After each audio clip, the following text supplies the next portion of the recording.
दोस्तों, आज मैं आपको एक ऐसी सच्ची कहानी सुनाने जा रहा हूं जिसे सुनकर आपका मन विचलित हो जाएगा।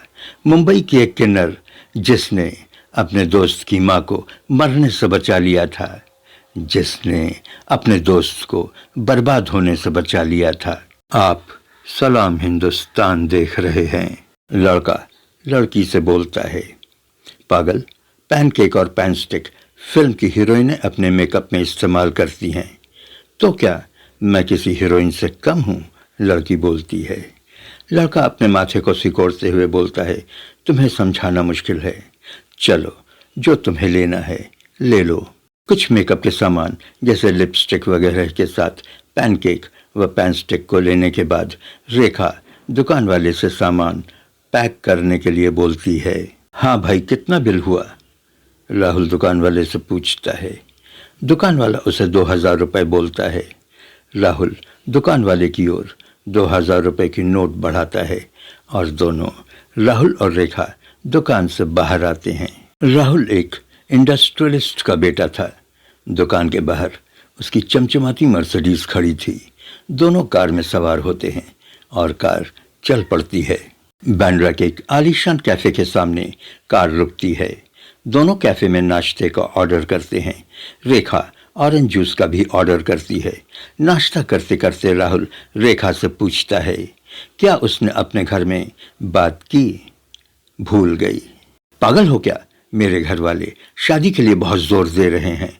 वो मेरी शादी जल्दी ही कर देना चाहते हैं। मेरी माँ जोर शोर से लड़की ढूंढ रही है और तुम हो कि स्थिति को समझने की कोशिश नहीं कर रही हो। लड़की मुस्कुराकर बोलती है, अच्छे बच्चे माँ की बात माना करते हैं।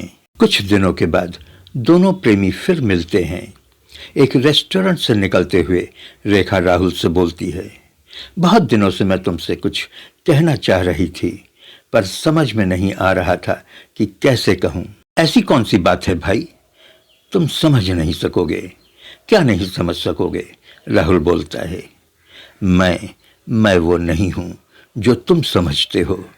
मैं लड़की नहीं हूं। राहुल रेखा की ओर आश्चर्यचकित सा देखते हुए बोलता है, तुम लड़की नहीं हो तो क्या हो? ताली पीट कर रेखा बोली, मैं ये हूं। राहुल अवाक सा रह जाता है। तुम? मतलब तुम? हाँ, मैं हिजड़ा हूं। क्या? और तुम मुझे इतने महीनों से बेवकूफ बना रही हो?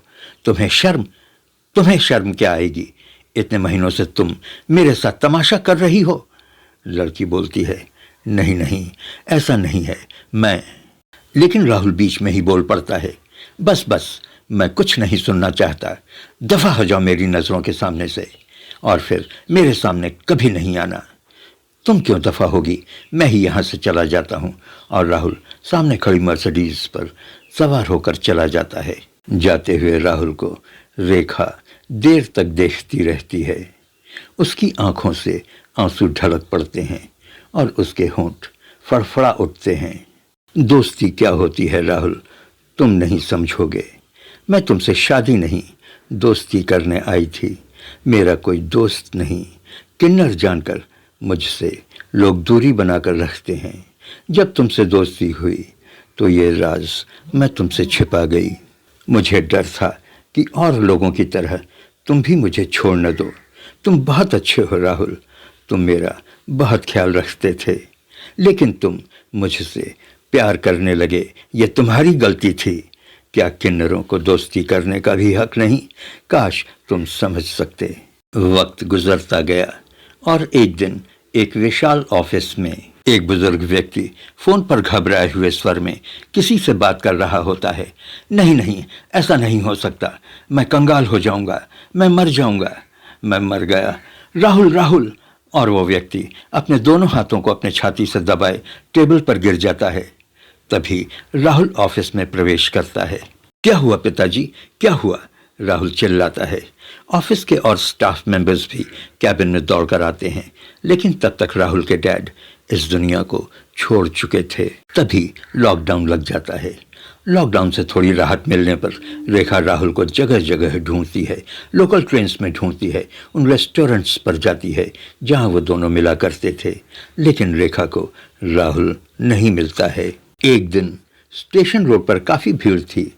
राहुल फटे हाल की हालत में चला जा रहा था, गंदे कपड़े, बढ़ी हुई दाढ़ी। तभी भीड़ को चीरती हुई एक लड़की चीख रही थी, राहुल राहुल। ये रेखा थी। हाँफते हुए रेखा राहुल के पास पहुंचती है। रेखा पर नजर पड़ते ही राहुल रूखे अंदाज में बोलता है, क्या है? मैं तुम्हें कितने दिनों से ढूंढ रही हूं, अब तो साल गुजरने को हैं। क्या तुमसे दोस्ती कर सकती हूं? सिर्फ दोस्ती। क्या मुझे दोस्ती करने का भी हक नहीं? तुम्हें छोड़कर मैंने किसी से भी दोस्ती नहीं की। मैं किन्नर हूं ना, लोग मुझसे नफरत करते हैं। चलते चलते राहुल रुक जाता है। उसकी आंखों में आंसू आ गए थे। सामने ही एक छोटा चाय का स्टॉल था। और रेखा, वहां बैठते हैं। वहां सड़क पर? हाँ, राहुल ने बोला। हम कंगाल हो चुके हैं। और राहुल उस स्टॉल की ओर बढ़ता है, लेकिन रेखा उसे रोकते हुए कहती है, एक मिनट प्लीज। रेखा राहुल का हाथ पकड़कर खींचते हुए उसे एक बड़े रेस्टोरेंट में ले जाती है। पैसा मैं दूंगी, आओ। और दोनों रेस्टोरेंट के एक कोने में बैठते हैं। रेखा बोलती है, क्या हुआ? राहुल मुस्कराते हुए बोलता है, तुम्हारी बद्दुआ लग गई। मैंने तुम्हें बहुत बुरा भला कहा था। मेरी बद्दुआ तुम्हें लग ही नहीं सकती। तुमको मैंने दोस्त माना है। दोस्त को दोस्त की बद्दुआ कभी नहीं लगती है। तुम मुझे अच्छे लगे, इसलिए दोस्ती की, तुमसे शादी करने के लिए नहीं। मुझे माफ कर दो। लेकिन ये सब हुआ कैसे? रेखा ने राहुल से पूछा। जहाज समुद्र में डूब गया। करीब 100 करोड़ का सामान था, सब डूब गया और हम कंगाल हो गए। दिल का दौरा पड़ने से पापा की मौत हो गई। माँ बहुत बीमार है। हमारा सब कुछ बिक गया और हम कोठी से फुटपाथ पर आ गए। यहाँ मैं नौकरी की तलाश में एक ऑफिस में आया था। जिंदा तो रहना है ना, माँ का इलाज भी करना है। हाँ, रेखा बोलती है और पर्स में से चेक बुक निकालती है। चेक पर 300 करोड़ रुपए भरती है और राहुल की ओर बढ़ाती है। ये चेक रियल है, कोई प्रैंक नहीं, और इस चेक को लेने से मना भी नहीं करना। लेकिन राहुल बोलता है, लेकिन कुछ नहीं। मैं राजस्थान के एक राजवाड़े की राजकुमारी हूँ। पिताजी ने अभी हाल ही में प्रॉपर्टी का बंटवारा किया और मेरे हिस्से में कई हजार करोड़ रुपए आए। कमी तो बस एक ही थी, मैं हिजड़ा पैदा हुई और हिजड़े से कोई दोस्ती नहीं करता है। राहुल की आंखों से आंसू ढलक पड़ते हैं। अरे ये क्या, चलो बैंक चलते हैं। मेरे गए बिना बैंक तुम्हारे अकाउंट में इतनी बड़ी रकम ट्रांसफर नहीं करेगी। चलो। ठगा ठगा सा राहुल रेखा को एकटक देखता रहा। अपने आप को संभालते हुए वो किसी तरह खड़ा होता है। प्लीज़ लाइक, शेयर और सब्सक्राइब करें। जय हिंद, जय भारत।